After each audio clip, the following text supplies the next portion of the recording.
أعوذ بالله من الشيطان الرجيم بسم الله الرحمن الرحيم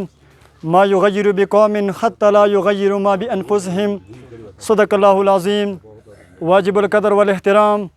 د ما د علاقې نجوانان او د ما علاقې مشران علماء کرام ټولو ته زه سلام پیش کوم او دین بعد کې زموږ هغه ملګری عبدالحلیق پټان آل مکمل سټاف ته د زړه د پورې نه موږ شکریه ادا کوو چې موږ سره دغې علاقې ته دغې خاورې ته او د ښار غریب ته دی راغلو او موږ سره یې ټیم واخیستو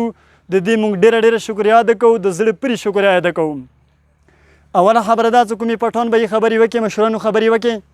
د هغو خبرو کې ښه څه پاتې نه دي چې موږ دوباره کوو خو زه درته د یوه خبره کوم چې د پټان به یې کومې خبرې وکړي د دې خبرو د تایید دپاره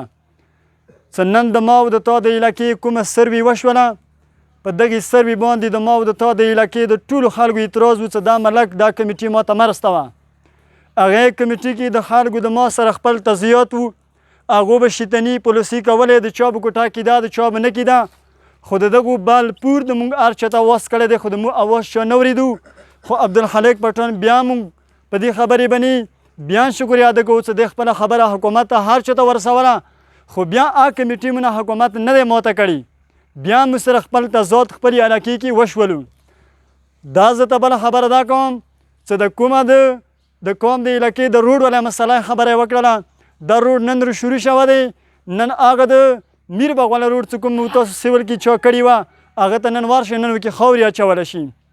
او هغه د پړو والا روډ مقصد د درګي والا روډ مقصد چې د انټیلیجنس حکومت کړی دی هغې کې ښه د هېڅ شي کمای هم نشته دی هغه خو بلپور پرا دی ټیک ټاک دی خو صرف هغه ځمکې شلیږي هغه بېله مسله دی دا خبره چې کوم روډ والا کیسه دی هغه د که ای سی صاحب دی هغه د که ډي سی صاحب دی که هغه د موږ د علاقې د سرکل هارو د انټیلیجنس حکومت سړی دی هغه د کمانډینټ پورې د موږ د دغو خلکو ته د اپیل دی چې په دې باندې د خپله روشنایي واچوي را دې شي ودې شي که نه دا هغه غریب عوام د وسیوار شي ورته ودې چې د ما د کوم د علاقې سراک روډ دی دا ما ته دا شی ما کوه چې کله د ما غریب عوام راپورته کېږي د حکومت به انشاءالله غوږ ورته نسي د هغه حکومت کې چې کوم خلک روډ کوي دا خلک به ورته غوږ نسي دی پلار مې نشي تېرولی بله خبره د ما د علاقې د سټوډنټانو د سکول والا مسله دی د ما د سکول شوی دی نن د های سکول سټاپو ته د تعمیر شوی دی خو سټاپو ته نه رسي ولې چې نن د بازار والا سټوډنټ هغه میټرک کولی شي د ما د غره نه ځوانان سټوډنټان ولې تعلیم نشي کولی په مقابلې باندې ما ته د شهري د علاقې سټوډنټ راولي او د ما د دغې د تیرا علاقې سټوډنټ ورته ورولم بیا د ورسره د هر سټوډنټ د ما د بچي سره مقابله وکړي زه یې کولی شم حکومت نه د ایجوکیشن افسرانو نه د موږ دا اپیل دی چې موږ ته چې کوم د افسرانو ته زموږ اپیل دا دی چې موږ کوم سټاف دی موږ د های سکول سنډغر ته د خپل راشي پاتې شو د ایجوکیشن افسرانو سره موږ دا خبره چې د قوم د علاقې کوم سکولونه دي او سرکاري استاد ورباندې دی هغه څه پرایویټ بل استاد نسي دی حق نه دی پرایویټ استاد نسي دی حق نه دی قومي په کار دی چې وایي چې مای نسه و حکومت هم د اپیل دی چې خپل استاد د په خپلې ډیپني ولګوي که نه یې کوي هغه سسپینډ کړي بل صحیح سړی د ورته راوستی شي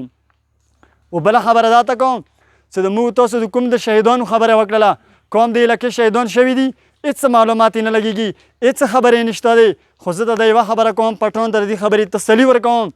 چې انشاءالله تعالی د ما په دغو خلکو باندې هم اعتماد دی او ما په خپله د خپل زړه ته د اعتماد دا خبره کوم چې پټان به چې په کوم میدان باندې او په کوم وخت باندې ته منډه تړله وکړه او چې ته د ای سی صاحب یا د ډي سی صاحب یا د کمانډینټ پورې یا د ګورنر هاوس پورې ته دغو خلکو څخه خبره وکړه که غوږ یې ورته واچولو